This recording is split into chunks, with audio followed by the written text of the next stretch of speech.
ভোজনালয়ে আমার সকল বন্ধুকে স্বাগত জানিয়ে শুরু করছি আজকের রেসিপি। আজকে আমি পনির রোল বানাবো। সেই জন্য প্রথমে একটা পাত্রের মধ্যে আটা ময়দা নিয়ে নিয়েছি, বেশ খানিকটা সাদা তেল দিলাম আর সামান্য একটু নুন আর একটু চিনি দিয়ে অল্প অল্প জল দিয়ে মেখে নেব। এরকম ঢাকা দিয়ে 15 মিনিট রেখে দেবো। তারপর 15 মিনিট পর দেখুন কেমন নরম হয়ে গেছে। এবারে আমি 4টে লেচি কেটে নেব বড় বড় করে। আপনারা চাইলে শুধু ময়দা দিয়েও করতে পারেন। এরকম বড় বড় করে লেচিটা কাটতে হবে। তারপর আমি এটা প্রথমে রুটির মতো বেলে নেব, সেই জন্য ওপরে একটু ময়দা ছড়িয়ে নিলাম। এরকম রুটির মতো বেলে নিয়ে আমি এরকম দুপাশে এরকম ভাঁজ করব, লাচ্ছা পরোটার মতো তৈরি করব। সেই জন্য আমি দুপাশে এরকম ভাঁজ করে নিয়ে এরকম গোল করে নিলাম। নিয়ে এবার আমি পরোটাটা বেলবো। এবার তাওয়া গরম করে পরোটাটা এর উপরে দিয়ে দুপিঠ ভালো করে সেঁকে নেব। তারপর উপরে একটু সাদা তেল ছড়িয়ে দেবো।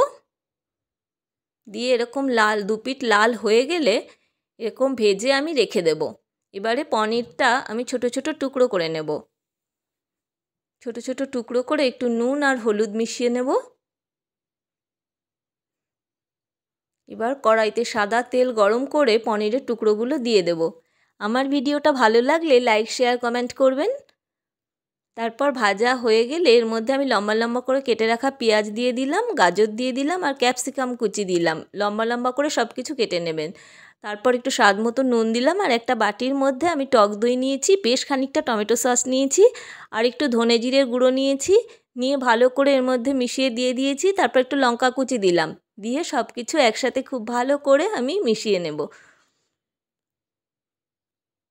এবারে পুরটা রেডি হয়ে গেল। তারপর যে পরোটাটা আমি বেলে রেখেছি তার মধ্যে এই পুরটা এরকম দিয়ে দেব। আপনারা এই পনির রোলটা অবশ্যই বাড়িতে একবার বানাবেন, খেতে অসম্ভব সুন্দর হয়েছিল। আর ওপর থেকে একটু গোলমরিচ গুঁড়ো ছড়িয়ে দেব